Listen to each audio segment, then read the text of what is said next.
In the final part of today's show in Darpan the Mirror, we continue where we left off with the Chairman of Finance of the Auckland City Council, Doug Armstrong. So let's cross over and find out what he had to say in his concluding comments. Affordable housing, the Mayor says he's opposed to it, and what are your views on it? Well, my views on it are pretty much aligned with the Mayor's. I think if housing is the province of central government, we got out of it a few years ago. It was the wisest decision we ever made. We were only ever scratching the surface. The tenants in the houses that we owned, which are now owned by government, are far better off than they were with Auckland City Council struggling to maintain them and so on, at the expense of other ratepayers. And I'm not sure that was a fair on the ratepayers as a whole. So I think now, according to you, it is a finished entity, the affordable housing aspect. Well, we've got to look. There's certain contracts that might be in place following on from the previous council, and we've got to be a good organisation to do business with. If there are contracts in place, then obviously we've got to follow through on them, but there won't be any new initiatives that will see council getting involved in housing, other than in a facilitating sort of a way at next to no cost to the ratepayer. We just think it's a central government role. No, back in August you had resigned from being the committee member on the leaky homes saga. How is the council coping with that problem? Well, we're going to take a new approach in respect to leaky homes. The last council were, I think, very soft on the government in this area. I speak as an engineer, a civil engineer, past president of the Institution of Professional Engineers, and I think it's just deplorable the way that the government are getting out of writing a cheque for the mistakes that were made by the Building Industry Authority. I think that's absolutely deplorable, and that shortfall in money from the government is having to be picked up by the ratepayers. Sure, our council building inspections could have been perhaps tighter with the benefit of hindsight and so on, but we all operated under the Building Industry Authority umbrella, and they made a few wrong calls, and they've set up resolution services and all the rest of it, but at the end of the day, the ratepayers of Auckland City are going to have to come up over the next few years with something like between $300 and $500 million worth of payments, because a lot of the other parties that are liable disappear, and the government's totally off the hook. I think that's absolutely deplorable, and we're going to have to talk to the government about that in the interests of fairness. It's just not fair on Auckland City ratepayers to pick up more than their actual liability simply because other parties are not coming to the party. How much has the bill come to, actually? Well, we predict that the total cost to Auckland City is somewhere, probably, my own personal view is it's somewhere between $300 and $500 million over the next few years. That's a huge amount of money for ratepayers to find. I mean, to put it in perspective, the whole of the Britomart rail station, which was the largest capital project we've ever been involved with, that only came to something like $200 million. This is something like twice the size of that, and that's putting a significant percentage on rates. And it's not fair, in my view, that government not contributing towards the settlement costs of these claims that were in effect, I believe, personally, and I'm no lawyer, but mandated as being okay by the BIA. And so far, what is the extent of council's involvement in dollar value? Well, I think we've, from memory, and I may not have these figures entirely right, but I think council's been up for 22 million so far,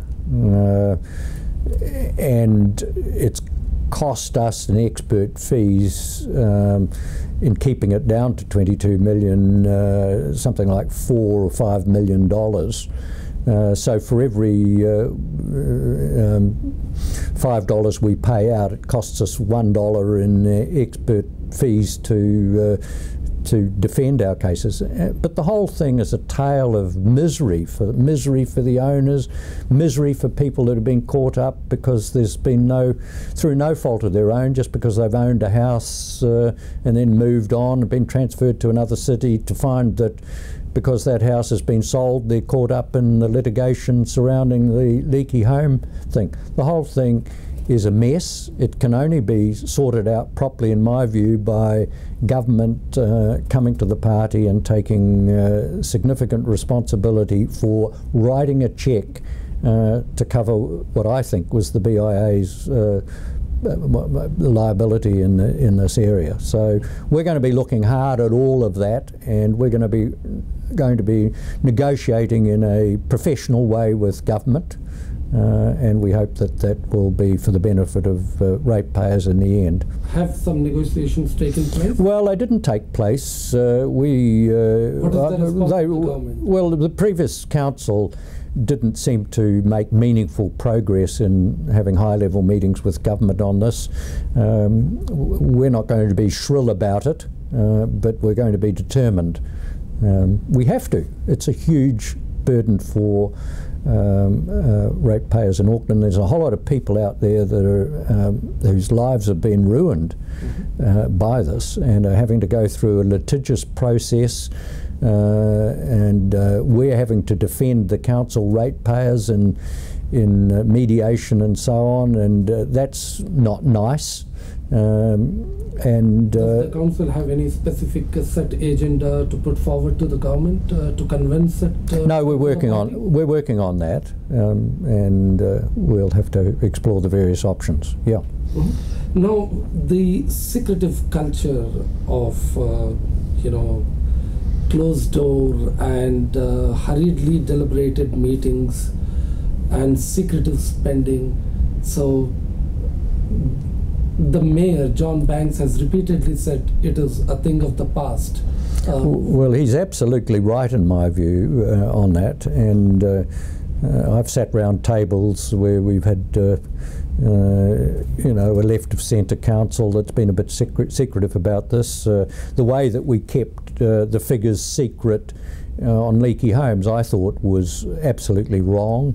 And in the end, the cost of keeping these things confidential and the sort of scrambling that goes on around that is greater than the cost of just letting it out. I mean, we're not in a Cold War with Russia or anything like that. We're here serving the ratepayers, and it should only be on rare occasions that it's necessary for us to go into committee. Those occasions are, for example, if we're buying we're buying land and we're working out how much we'll pay for it. Obviously, if the ratepayers want us to do a good negotiation on the purchase of property on their behalf, then we might not disclose the price we're going to offer. That's only sensible. No one would do that. Or if personalities are involved, if we're dealing with discussions on the appointment of directors to one of our CCOs, and we're dealing with personal matters about performance and things like that, then obviously that couldn't be public. But most other things can be public. But in saying that, in this new open approach, we're relying on the press to pick up both sides of the story, and sometimes the press don't do that, and that's a great disappointment. If we produce a discussion paper that has got two extremes of an argument and they only pick up one extreme, then in my view that misleads the public, and it doesn't indicate that we're considering all options. And so there's a lot to be said for the old British parliamentary approach of issuing green papers and white papers, where the green is very much a draft and the white is more of a firmed up policy, and maybe we need to get into that sort of thing. Can you cite one example of the press going after just highlighting one side of the aspect? Well, I thought that only one side of the aspect of the metro water payments and so on was given. Now, I think there was another side that could be given.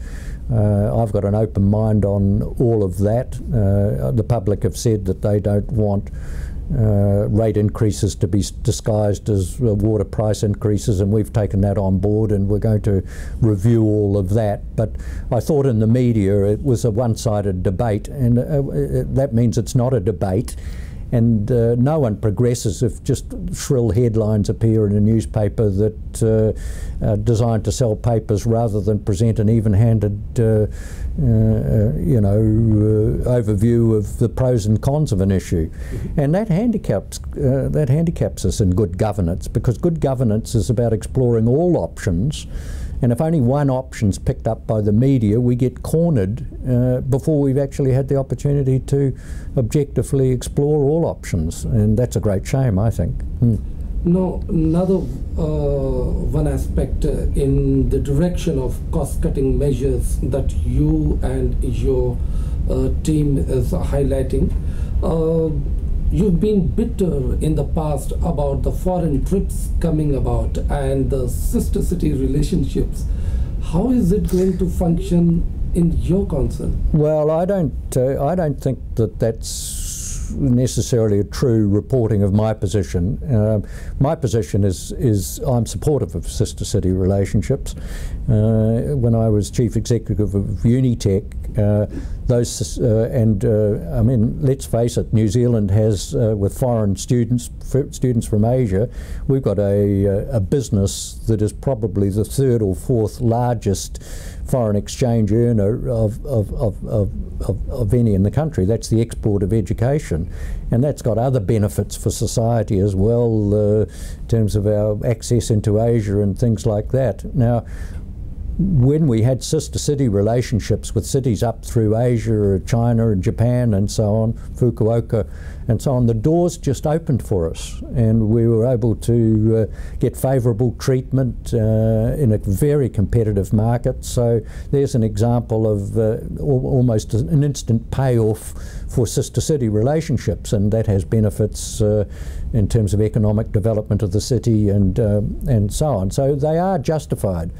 But we had a situation in the last term of council where a couple of people went on a round the world trip. I thought it was too general, it wasn't specific enough. Those two people are no longer on council.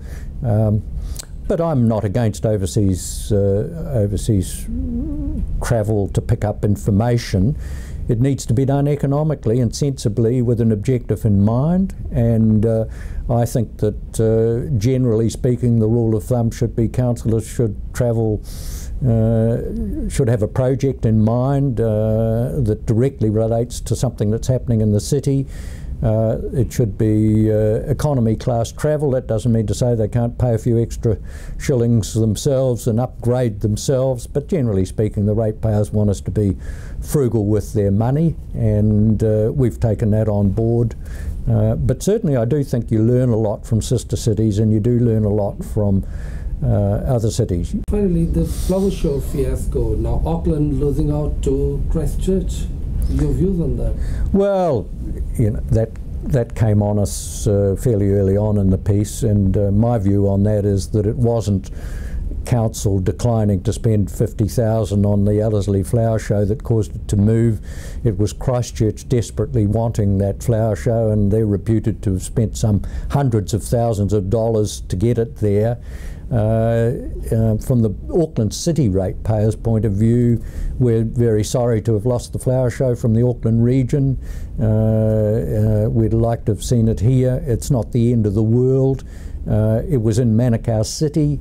It was in an Auckland Regional Council park. If there was a few more dollars needed, then it could have come from those sources, I think. But in the end, I think it was that Christchurch, who had recently lost another large event, were prepared to write a very big cheque for it to go there, and there wasn't a lot we could do about that. I'm sad about that.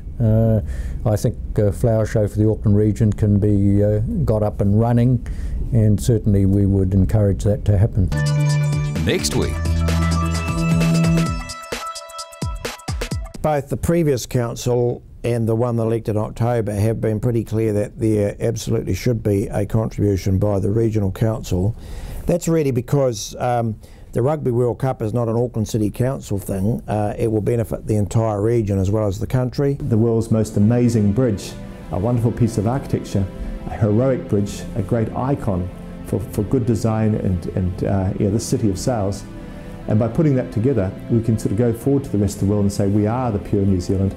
We are, thinking forward. We're putting these great architectural statements forward, and it's going to attract people to the city.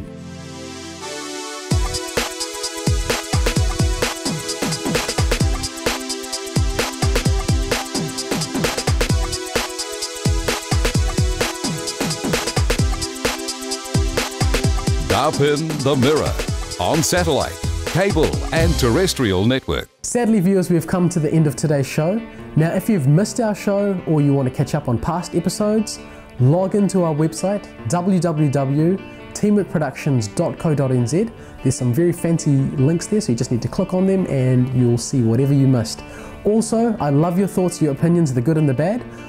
Email me at info@teamworkproductions.co.nz. Now, viewers, the quote of the week this week is, when you know where you're going in life, every road will take you there. A very important thing for today's youngsters. Now, until next week, my friends, I am Javed Khan. This was Up in the Mirror. To the stars and beyond, be safe and be well. Pomarie.